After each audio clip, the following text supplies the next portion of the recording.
If you've still got that wildcard available for the semi-finals, don't worry, I've got you covered with not just one draft, but two potential drafts and different strategies to help you get the best rank with your wildcard in Matchday 6.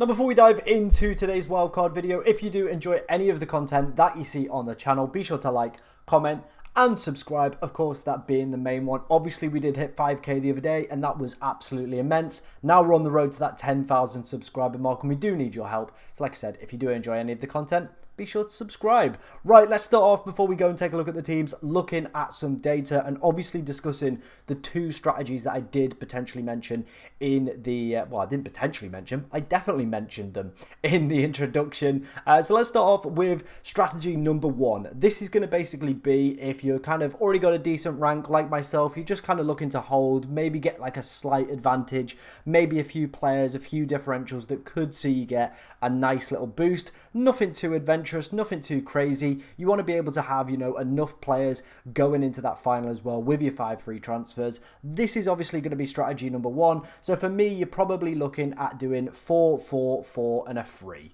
That is it in terms of players. So realistically, it's probably going to be 4 Spanish players, 4 French players, and 4 England players, and then 3 Dutch players as well. That way, you are covered off regardless of who progresses to the next round. You're going to have those 5 free transfers to obviously switch around and obviously make the transfers that you require. So you're pretty much going to be covered with a full 11 going into the final if you do play that strategy. So that's strategy number one. Strategy number two is obviously if you're chasing rank, you're miles behind.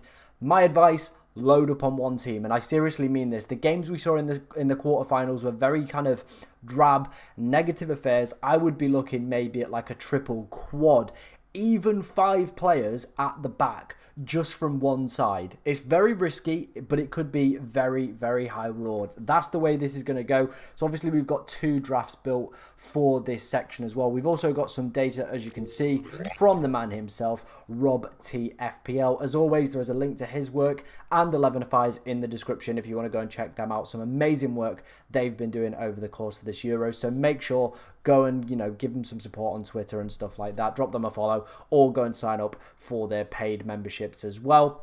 Obviously, with Rob's data here, as you can see, both games very, very difficult to call which way the ties are going to go, to be honest. It's slightly edging towards Spain in the France one, but it isn't too much. We're probably talking a couple percentage points as well. So splitting between the two is going to be extremely difficult. And for me personally, I think France actually might go and win this game. Now, there's a few reasons. Obviously, there's been a few suspensions at the back for the Spanish side. Lenormand and Carvajal are both going to miss this fixture as well. So I think that could be a massive blow for this Spanish side as well. Also, we've seen, and Jake made a really good point of this in the preview stream, the fact that basically when, you know, the Spanish side kind of push forward, they do leave a lot of gaps at the back. You know, Georgia managed to score against them. Germany found room and space and time to obviously go and exploit this Spanish team as well. So they do push up quite high. They do play an attacking brand of football. France, they've been there, they've done it, especially with Deschamps as well. They know how to play this kind of drab international football that just seems to get you to the kind of latter stages of these tournaments. They've also only conceded 1 goal. It wasn't in open play either. It was Lewandowski's penalty in the group stage. So, you know, that for me is a massive plus from a defensive side. I'm a little bit shocked that the clean sheet percentages are that low, but it's probably taken into account how good Spain have been in front of goal. But I definitely think France might be one of those teams, like if you're looking at the second strategy, could be a team that you definitely load up on in the defensive line. Moving on to the other one, the reason I suggested for England over for Dutch is mainly down to the fact, as we saw with the last stats from Opta as well, England are one of the top teams that are predicted to progress to the final as well. 34% chance of a clean sheet and more goals as well. So that is why we're going to be loading up on them more than any other, well, not any other team, but we're going to be, you know, putting 4 players in for this first wild card rather than just the free for itself. So that was the data that I think it was quite tight at the moment to kind of call which way these games are going to go. But I think we're going to use this data as best we can, and let's go and dive in to our 2 wildcard drafts. Wasting no time and diving straight into draft number 1. This is going to be for people that already probably have quite a good rank, looking to kind of obviously conserve. Maybe if you're near the top of your mini league as well, you've got a good stretch over your kind of rivals.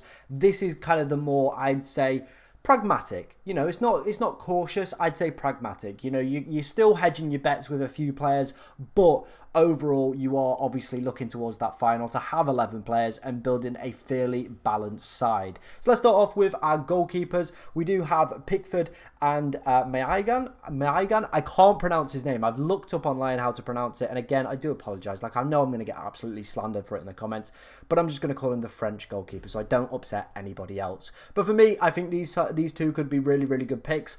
Obviously, for me, two of the best defences in the whole tournament across it. Jordan Pickford as well, with some penalty heroics for England in the quarterfinals as well. We've seen, obviously, if a goalkeeper does save a few penalties in the games, it can potentially lead to a man of the match award. We saw that with Costa back in the round of 16 as well. But for me, it does give you a goalkeeper on either day as well. Obviously, there is the slight chance that neither of these goalkeepers do progress to the next round, but I do feel at least one of these teams is potentially going to make it into the final. I'm hoping England from an England perspective, but I definitely think I like these two goalkeepers. Right, let's move on into our backline. We've got Cucurella. He's a little bit of a ball recovery monster, to be honest. Obviously been playing over Grimaldo in that left back spot. I also think Laporte is a very, very decent shout. Again, another player who is an absolute monster for ball recoveries. Realistically, with this defence, I've gone for the players that are just a bit, you know, ball recovery heavy, because it is, you know, such a cheat code in Euro Fantasy. There's only one player in here that is a little bit more attacking, and I'll come on to talk about him.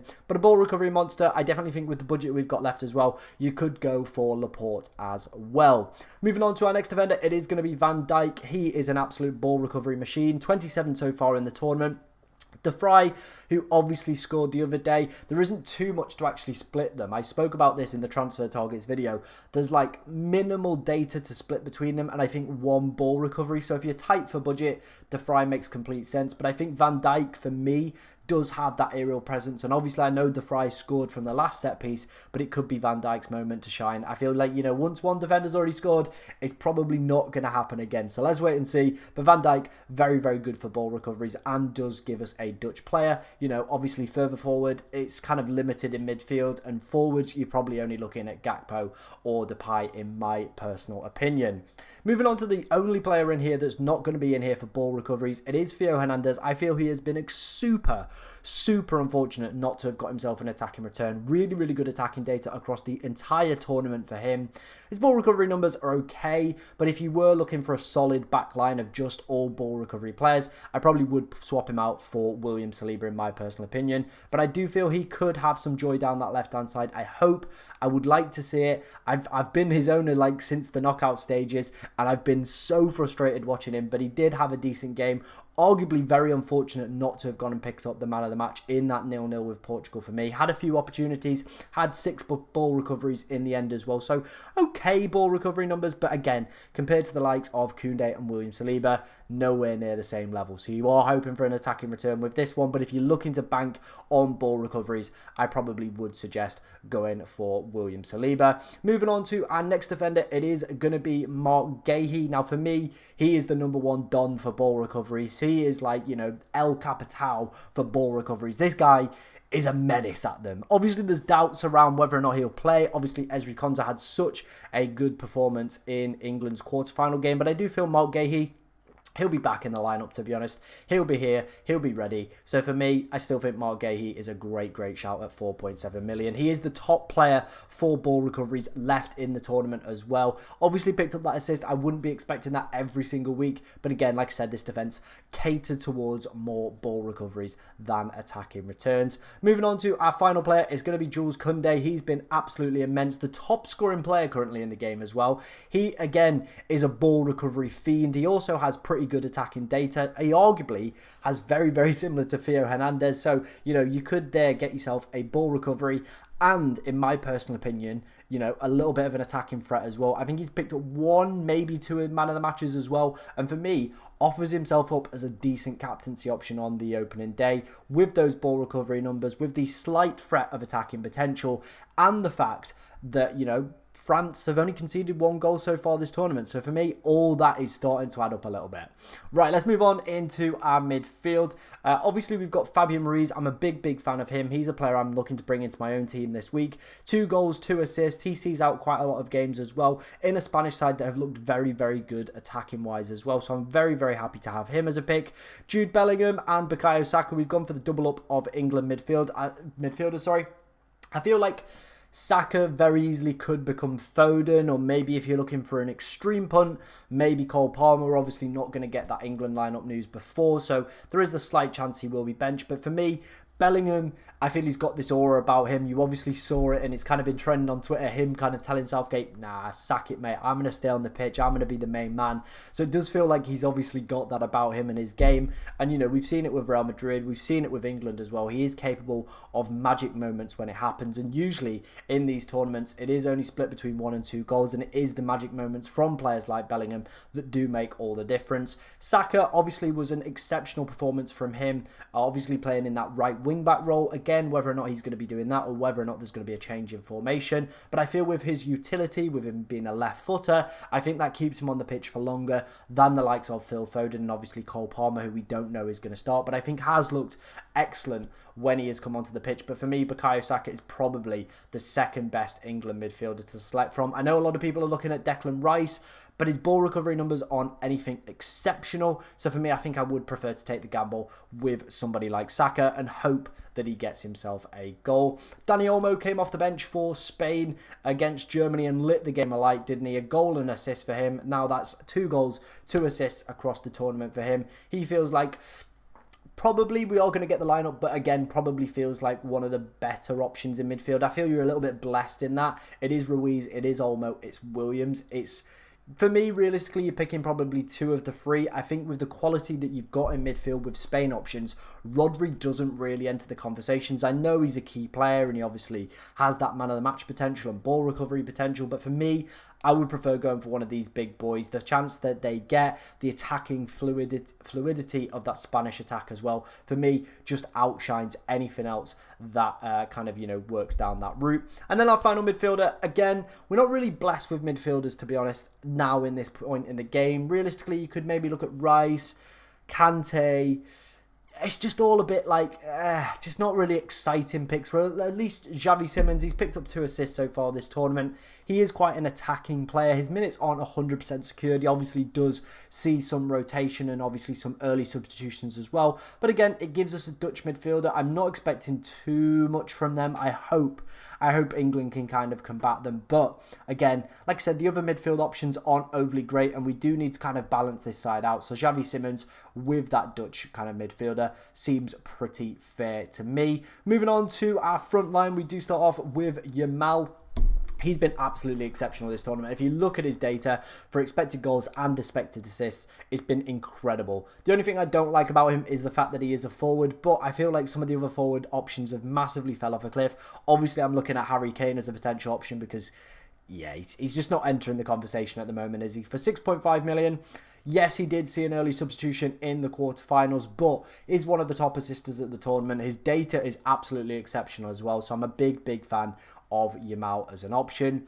Kylian Mbappe, it feels like it's just got to be a player who's got to be there, and there's a reason that I've got him currently in this side. It's because with these suspensions to the Spanish side, I do feel like they could be a little bit vulnerable, and we've seen when fast teams with counter-attacking players do break, which is I imagine how France are going to set up for this game, they do get exposed a little bit, and Kylian Mbappe could be feasting. Now, obviously, there's the argument that, you know, the mask is impacting his game and he's not the same player he was.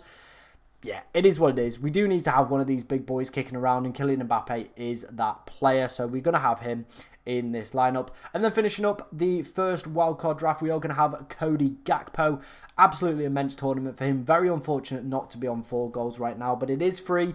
Obviously still has the chance for the golden boot, and you do feel like if anyone is going to score for Holland, it's going to be Gakpo or it's going to be Memphis Depay. Both of those are really great options. Obviously, if you wanted to maybe ditch Yamal, I think Depay and Gakpo could be a great strike partnership. Gakpo obviously in the form of his life at the moment, purple patch, scoring goals, on for the golden boot as well. Depay taking a lot of the free kicks, corners, and is still putting up really, really good expected data as well. So that was wildcard draft number 1. Let me know what you think of it down in the comments section.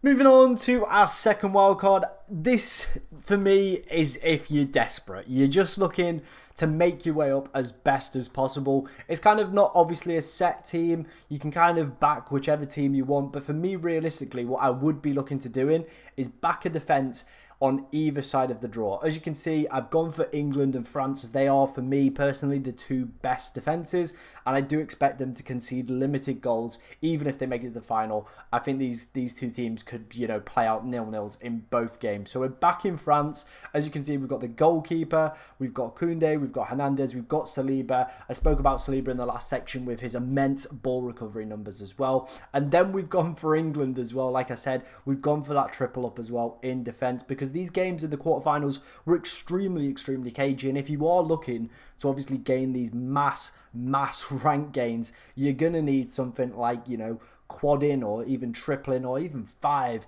defenders just to get you out of that position and hope for the best, in my personal opinion. You're just backing 1 or 2 teams and you're just hoping. That, for me, if I was like miles behind, I needed to catch my like kind of mates in my mini league, this is the strat I would be going for.